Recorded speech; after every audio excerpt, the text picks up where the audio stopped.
Okay, so the theme of this week, because Ava's just diving back into the dating pool, is going to be do's and don'ts on first dates. And I'm going to ask Ellen about what she thinks the do's and don'ts are to my certain questions are.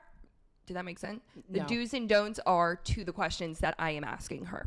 But before we do that, we had a listener question that is also dating related. So I need to read it to you. Please do. So it says... Can you not read it? No. I'm sorry. I had a typo that made the whole thing not make sense. Okay. I matched with this guy on Hinge. We had great banter and conversation, but he quickly started becoming too overbearing and texting me too frequently. When he asked me to make plans, I was up for it, but then he had to cancel because he had a dentist appointment, which I felt was oversharing. And like this person felt like he was including too much detail by telling her that he had a dentist appointment. Like he could just say he was busy, basically. Exactly. I don't need to know. I knew you were going to ask about that, so I just wanted to clear it up. She felt like the detail of the dentist appointment was too much. Although, if he didn't give a detail, she might be like, I can't believe he's canceling. Like, if she had liked him, she'd be like, why is he canceling? Do you want me to say more? Continue.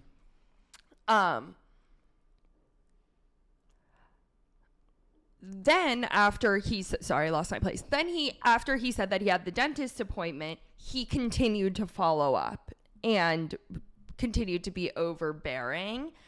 And she wasn't responding to his texts because she lost interest and felt like after the dentist text, it was like TMI or like really trying to get in contact with me a little bit too much. But then this week, he texted asking to reschedule their plan. And she doesn't know if she should respond or just ghost. Very hard. Here's the thing. Because him oversharing and him being so needy has turned her off to him, especially because that's not really her communication style. But at the same time, he could be like a perfectly nice guy who's just like annoying at texting, but it has turned her off from wanting to go, that now she feels like he's too involved and invested. I find this very complicated because I think maybe my answer is not what people do today.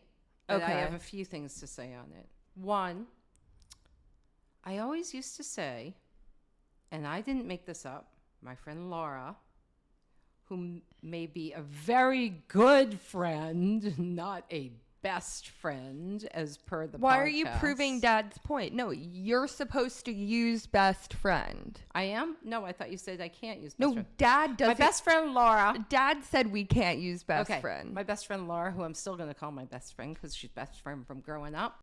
She, when I was single, told me I had to go on 3 dates with somebody. She was like, it's the 3-date rule.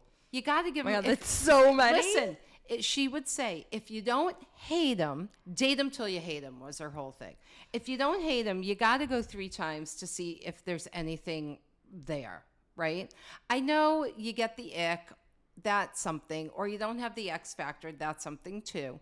But if it's like, I don't know, there's like, he's sort of bugging me, but maybe there's something, I think you got to go. Okay, so that's the first thing, even though she's not asking that. So you think she should go? I think maybe. But I will say this other thing to you. I don't like that your generation ghosts people. I think it's horrible. I think it's so fucking weird. And I literally think that ghosting, I am making this up completely because I have no idea. But I think that ghosting is for the weak, okay? If somebody does not respond to you, actually, I was ghosted recently. Someone asked me to go on a date and I was like, yeah, when should we go? No response. Really? And do you know what I did? I didn't, because, like, I don't fucking care. I didn't even know she was dating. Yes. I don't even fucking care because, like, that doesn't hurt my ego at all. And do you know that I wrote back and said, it's actually so not okay, but whatever. This person ghosted me. I said, that's really weird and rude of you. Good for you. Because you know Proud what? of my girl. That's exactly what ghosting is. Weird and rude. You're just too much of, dare I say, a wuss to just say like, hey, I'm not interested. Hey, I'm busy. Hey, it's the summer. Like, I feel like it's such a pass. I mean, I know girls ghost too, but especially for men who don't want to confront anything, it is so fucking lame. And seriously, I feel like I have bigger balls than all of you because I will always be sending that text of you're weird and rude. Because what the fuck are you doing? Like, you think another girl is gonna like fall out of the sky? I'm not saying that like I'm the perfect person for these ghosters. Clearly not. Because I'm obviously so much better than them. Obviously. But I am saying like it's weird and fucking rude. Just like make up a reason then. Like, I agree with you. My advice for our listener would be not to ghost, but just to like maybe take a little while to respond and say, I've been super busy, so sorry. Yeah, but I think they have to decide. See, I feel like the ambiguity is the problem, right? Everybody needs a closed book, right? You need to know where you stand, and that's why ghosting bothers me.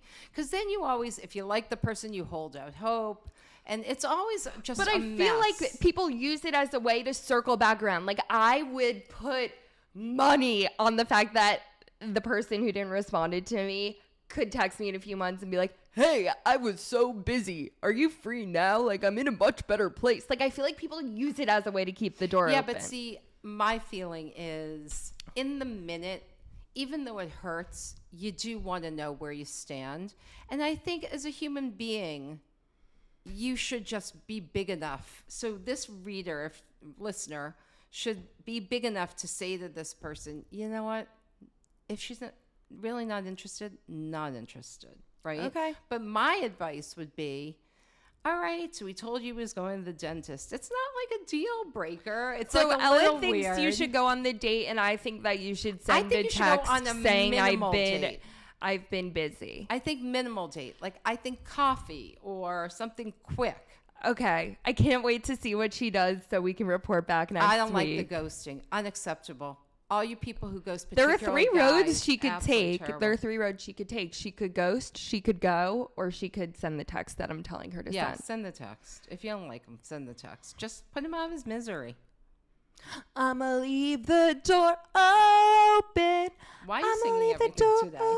open. Because honestly, I hit one note last night that sounded good, and I'm waiting for it to come back. Here's the thing. I think maybe for your birthday, we should get you singing lessons. So if you're going to sing on the podcast, at least it sound good. I don't want that for my birthday. Okay. Well, no one wants to hear you sing. I think they do. Okay. All right. So